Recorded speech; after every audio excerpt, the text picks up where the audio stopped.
Let me take you back to the year of 2019. This is when my wife Bridget and I got married, and this is when we were planning to move to Greenville, South Carolina. We did our honeymoon in Tulum, Mexico. The day after we returned from our honeymoon, we had planned to close on our house. Everything had been going so well. The wedding went off without a hitch. The honeymoon was amazing until it wasn't. And we were supposed to close until we weren't.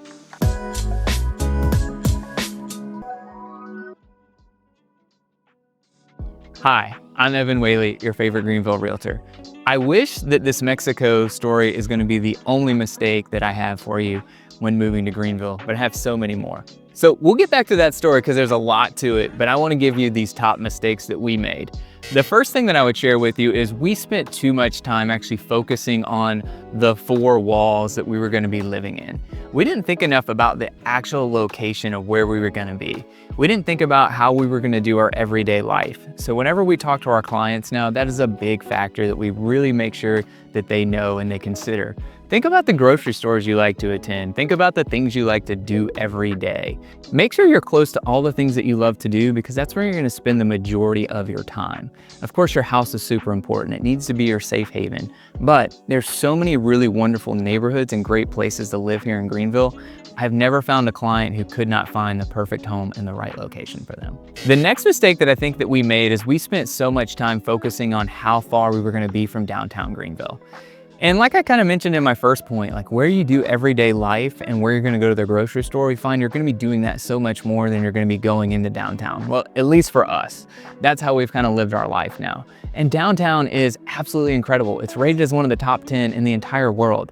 But let's be honest, if we're going to drive 20 minutes or 25 minutes, is it really going to change the game that much for us? What we found for us is no, it didn't.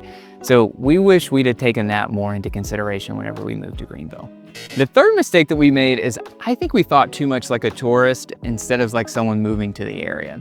We did, again, like I mentioned, we thought so much about downtown Greenville. We thought so much about, hey, we want to be, close to this really cool thing that we may only do every couple of months, but we didn't think as much about the everyday practical stuff. So if we could go back in time, that would have been something we would have considered more. The fourth thing that we just didn't really pick up on is that the other areas that surround Greenville, so like Taylor's and Greer and Simpsonville and all the other areas that you hear me talk about on this channel, have their own unique culture and their own unique downtown. And we wish we'd evaluated that more. We should have spent more time going through the downtowns, going to the local shops, and just really experiencing and taking everything in. One of the things that I do find that's really special about the upstate is that they've done a really great job of creating that main street for each of these suburbs where they really have their own feel. And they have all these great opportunities for shopping and restaurants and so many other things depending on what you're interested in. The next thing that I'll mention that probably would have been a solution to pretty much all of these problems is doing a relocation tour. We have a great contact that does this, a guy named Mike, and he does a phenomenal job of taking you around to all the different suburbs and giving you a feel of what they're all like, giving you a tour of downtown Greenville. So if we could go back in time, we would 100%, if we had known about it, done this tour.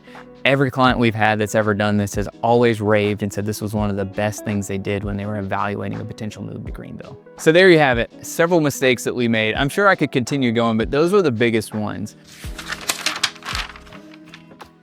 Now let's get back to this Mexico story. So we were in Tulum, we had rented our car, we had such an amazing time.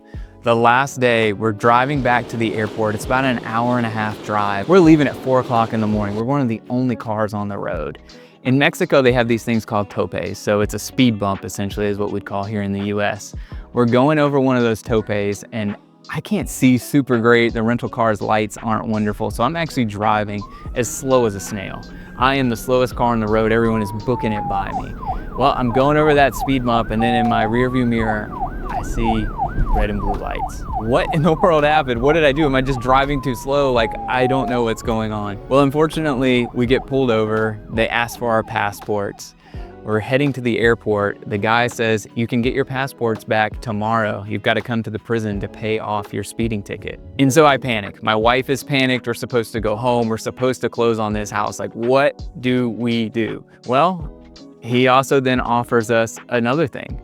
You pay me $100 a piece and these tickets go away and you get your passports back. I hate to say it, but we were bribed by the Mexican police. We paid the bribe, we got our passports, we're driving down the road heading to the airport. I wish I could tell you that was the only problem we had. Unfortunately, I get Montezuma's revenge. I feel awful. I've never felt so terrible in my entire life. We're going back to the airport. I'm trying to be strong. I'm just newly married, but I just feel awful. Never felt worse in my entire life. We're driving back to Greenville because we actually flew into Atlanta, and I actually have my wife drive us. We're in our just married car. Everyone is honking and I am curled in the passenger seat, just feeling the worst that I've ever felt in my life. That's also when I have to call our real estate agent and I have to call the lender and just let them know there is no way that I'm gonna be able to close the next day. So what can you take from this? Don't go to Mexico the day before you're gonna close on a house. Not a good idea. Don't do any kind of traveling like that. Go back in time. I've learned a lot of lessons. That is one that is probably pretty obvious to most people. You may be laughing behind the scenes going, hey, why didn't this guy think of that?